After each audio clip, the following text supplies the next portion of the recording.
Абадан романынан үзінді із кесу. Қансонарда із кесу оңай, ал жазда із құмға жақсы түседі.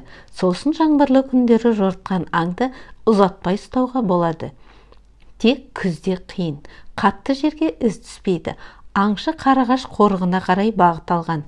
Бергі жағындағы Белқайың дейтін жерге жеткенде із әр тарапқа тартып, сан шиырды анықтап, ұшығын тарқатып, айыру күрделенеді. Көкжалдың тырнағы батқан тұстар осы араға келгенде өзге іздермен бытыстып, аңшыны шатыстыра бастады. Бірақ Жүсіп ілкі ізді тауып алды. Оның Қотанталға қарай бағыт алғанын ажыратты. Сөйтті де атына мініп, көпке шейін бағыттан айнымай жүріс өндірді. Арлан Құмшағылға ілігіпті. Ізі анық түскен. Аңшы қуанып кетті. Енді Арланды апанынан не осы шағал ішінен алатыны кәміл сенімді кісідей ширақ қимылдады. Бірақ құмға түскен із қайтып жазыққа шықты. Және жазыққа шығар тұста із қосарланып кетіпті. Арланның қаншығы күтіп алса керек, енді екеулеп барады. Аңшы езуін тартты. Бұлар не деген ақылды, айлалы, манадан бері әдейілеп із тастап келеді. Соңдарына қуғыншы түскенін сезсе керек деп ойлап атына қамшы басты. Бағыт торатпасы сол жүріспен бор сілімдердің етегіне ілігіп, атын шедірлеп отқа қойды да өзі шөптесін жерге қисая кетті. Қалжырапты.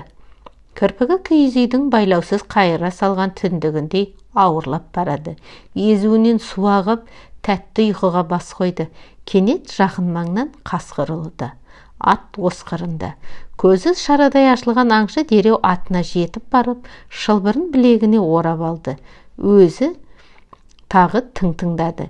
Кешікпей әріден екі бөрінің жарыса ұлығаны естілді. Сөйткенше мұның желке тұсынан бір ұлыма сарнатты дейсің келіп. Аңшы төрт бірдей қасқырдың ортасында қалыпты. Аңшы сескенбеді. Қайта ұлыған дауыстар қай тұстан шығады деп маңайын барлап, еркін қозғалды. 200 қадамдай жерден бөлтіріктің де дыбысы естіліп қалды. Жүсіп сол арада апан барын аңдады. Тез қимылдаса маса болмайды. Қолына кенептен тігілген қабын ыңғайлап, апанға қарай жүрді.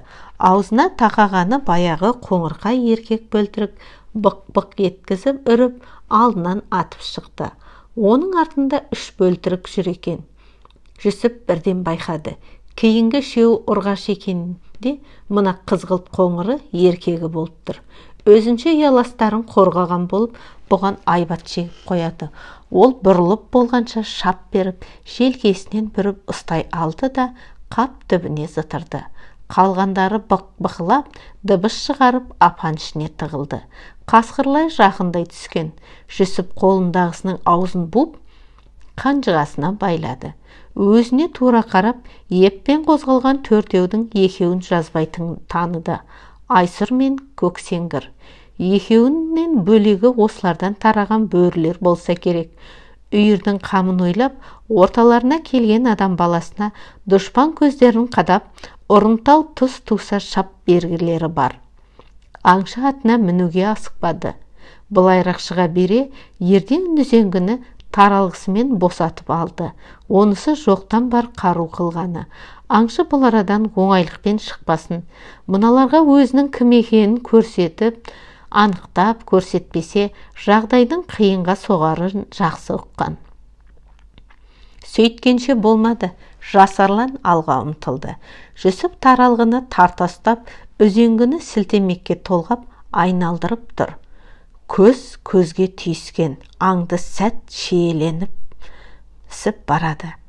Арлан атылып келіп, арс етіп қақпанша, құлақ шекеден тиген темір оны жер жастандырды.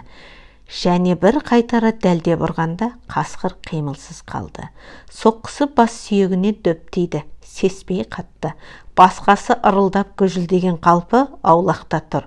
Бөрілер алдында тұрған адамның әулетін аңдағандай, қолының күш қайратынан гөрі жүрегінің түктілігі бажайлағандай, бастарын төменірек салып, азуын ақситып, тұмсық тыжырайтып,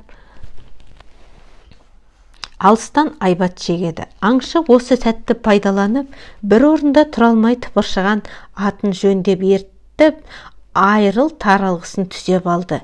Өлген арланды өңгерді, атына қарғып мініп, қауіпті жерден шыға берді. Апанынан бөлтіріктері шықты мекен, Көксеңгір соған алаңдап кідірсе, Айсұр мен және бір жасарлан мұның соңына түсіп, қос қабаттан айбат жегіп ілесе келеді. Аңшы түсінді. Қаншық қасқыр бөлтіргішін бәріне де барады. Түбі ауылына іздеп келеді. Сол жолдан алдынан қандай кедергі кездессе де тайынбайды. Бір сәтте Айсұр олып жіберді. Үнде семсердей сеспен заһарлы зар бар. Айсұр, Жүсіп, қанжығаң майланды емес пе? Бөлтірігімді босат, қалдырып кет. Әйтпесе мен сені қарғап өтемін. Ауылыңа ылаң саламын, қырып жоямын, дейді аңшы. Аңшы, сенен келгенді көріп алдым. Мені өйтіп қорқыта алмайсың. Қаласам, апаныңдағы тұқымыңды тұздай құртар едім. Қайта қалдырдым емес пе? Саған сол да жетпейді ме? Десе Қаншық қасқыр, Көксеңгір, екеуміздің бар үмітіміз осы қызыл бөлтірікте. Қалдыр оны, айтпады деме, біздің кәріміз қатты. Тәңіріме жалбарынып тиіссем, сен болсам жолымдағыны жайпап өтем. Ей аңшы, бөлтірігімді қи деп ұлығанда, жалынышсыз дауыс сау басыңның сақинасын ұстатып, сай сүйегіңді сырқыратады. Қыр соңынан қалмайтын пәледен құтылмаса болмайды. Бұлар үй салды, жауын көрді, енді адаспай табады. Ауылға зобалаң келтіруі әбден мүмкін. Иә, әлгі Бектемірге мылтықсыз аңға шығамын деп нем бар еді. Сөйтіп ерексемін деп Көкжалдар мекеніне қарусыз келіп қалғанымды қарашы. Өзімнен де бар. Қап, келесі деме, осыдан құтылайын. Келесі жолы қара мылтығымды ала шықпасам деп тісін қайраған Жүсіп, қаптың аузын шешіп жіберді де жүре берді. Топаң етіп жерге түскен бөлтірігін иіскеп жалап, еміренген Айсұр ыр еткені сол жанындағы жасарлан аңшыны жөніне қалдырып, қалт тұра қалды. Жүсіптің бұл із кесуі ауыл аймақты біраз уақытқа шейін ит құс тарапынан болар қауіп қатерден тыйды. Оның сыры бөрлер мен аңшыға ғана мәліме болатын. Біз бір-біріміздің жолымызды кеспейміз, тиіспейміз. Егер кім бірінші болып тиіссе, өз обалына өзіне. Жақсылық күтпесін. Бөрлер мен аңшының көзі мен көңіліндегі осы келісім қаншалықты берік, қаншаға шейін күшінде болады, белгісіз. Бәрі уақыт еншісінде.